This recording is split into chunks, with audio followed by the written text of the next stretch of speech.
Good morning, I'm Mary Alice. And I'm Michael Martinez with your latest news.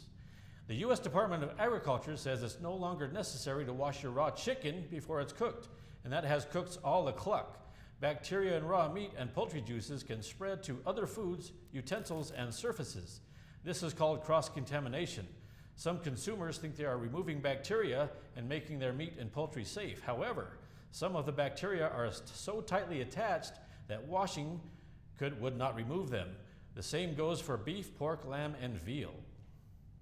It has long been known that college students rack up record amounts of debt for their higher education, but what happens to these grads when they transition to the workforce? Since 2008, a study by the National Endowment for Financial Education in Denver followed more than 1,000 students from their freshman year in college and into their mid-20s.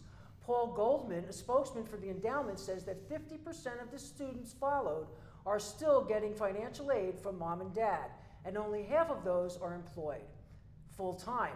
Great expectations for these grads to establish themselves in the world seems to have spiraled down along with our economic growth.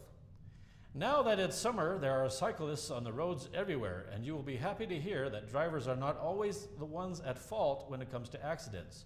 According to Denver police, cyclists have been issued 264 tickets so far this year for ignoring the rules of the road. In 2013, there were 330 accidents involving bicycles, and so far, only 113 this year. June is Heads Up Month in Denver. Heads Up is a citywide safety awareness campaign asking drivers, pedestrians, and bicyclists to keep your heads up. Be aware of your surroundings and be safe out there this summer. For tips and rules about sharing the road, log on to 9news.com.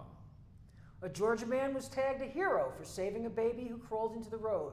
Brian Collins is being celebrated after coming into the aid of a 15-month-old who escaped her home. He could hardly believe his eyes when he saw a baby crawling on the side of Highway 72 in Madison County, Georgia last Friday. Collins said he did not think it could even be a baby out there in the middle of the highway, but there she was. He mashed the brakes and saved the little girl's life. According to a police report, the baby's father, Timothy Pickens, was arrested and charged with cruelty to children. I'm Michael Martinez. And I'm Mary Alice. With your latest news.